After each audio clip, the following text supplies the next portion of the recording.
Hang on a minute. Something's not right. I feel like I'm forgetting something. Nah, I'm not forgetting something. Yeah, it's disclosure day this time. So yeah, just cut to the intro and we're gonna begin now.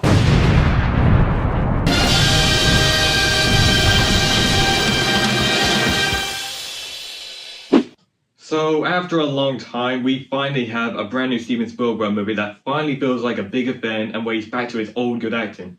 And to be honest, while I did have a bit of a good time with this one, I had some mixed thoughts with this movie. First up, I'm gonna give up the positives, and then I'm gonna move on to the flaws it had. And don't worry, I still thought this movie was at least good. It's on the better side of Spielberg than the worst side. But I promise this would not be like better than some other. It's not like the best you would have in years. So, on to the positives. So, first off, visually, it looks amazing. Steven Spielberg is cooking as usual right now for a modern day Steven Spielberg movie. And I would say this is not on par quality with his older movies in terms of writing, but it's definitely well directed. It's not like some of his most previous newer movies that either had poor directing or were good, but just felt more like reference machines. This definitely felt like a Steven Spielberg movie. And about the acting, Emily Blunt did a really good job at being the main character in this, and Colin Firth was actually really good at being a villain in this. It took me also a while to find out where he was in this. Oh wait, speaking of Colin Firth.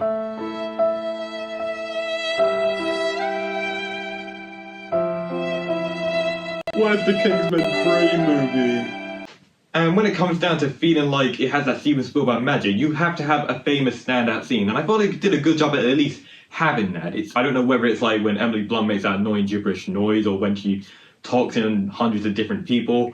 And finally, I thought John Williams did a good job at the music. My family were complaining that the music just felt cheesy, maybe a little 80s, but because I grew up in the 21st century, but I'm a bit of an 80s fan myself, so I just really loved it. John Williams is just literally the same as John Powell. He's just great at the music in this. Okay, now the positives are out of the way, let's get to the negatives of the movie.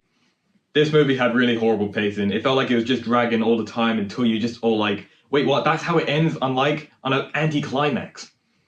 It's not like Project Hail Mary where, like, even though it dragged a little bit, it was just completely entertaining. Well, it was entertaining, but, like, this should have moved forward way faster. And also, some people really just had problems with the CGI animals. Well, they just looked mid to me, but you could tell that the alien just looked way more realistic.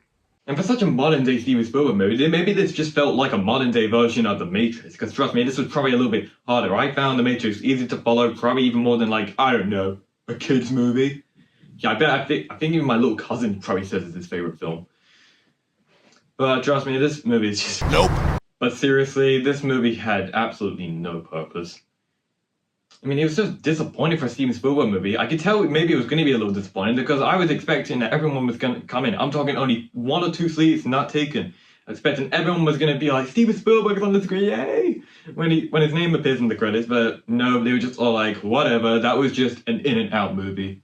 And one last problem that my family had with this movie is that the alien concept kind of just was overdone in this one. It was enough to say it was unique, but by this point, if Steven Spielberg's just going to reuse a bunch of plot points that he had from other movies, that's just showing a sign of laziness. Maybe just showing he's lost his core, he's lost his mojo now.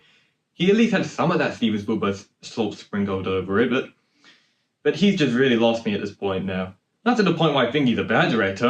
His old movies still hold up really well, but this one just didn't deliver well. Especially that the anti-climax, I hate to say it didn't show anything like Emily Blunt, like some of the other characters weren't just aliens this entire time or anything. Well, to be honest, it's not bad by any means. I mean, I never said it was bad. I gave it some positives throughout. I'm just saying it's a bit underwhelming. And seriously, you'd expect me to say that this gets a 4 out of 5 from the general audience and critics? No. I'm sorry, I just can't see that. I can't see why. There's a lot they had to fix in this movie to make it perfect. And hey, want to talk about when I said that this had a standout scene? Well, it wasn't well executed, just saying. So I'm just saying, if this movie could be better, I wish they could have just fixed the pacing and made the third act actually feel like it struck the landing. But otherwise, this was one of the most mid-Steven Spielberg movies out there. And that is just disappointing because this is the first ever Steven Spielberg movie I've actually watched in theaters. Shut up, you don't count. So overall, I enjoyed a little bit of this movie. I would say I'm going to give it a 6 or 7. I'm going to give it a 6 out of 10. yeah, worth a watch, but not rewatch. So don't listen to what I'm saying or what anyone else could be saying. Still watch this movie. I promise you're gonna have a good time with this.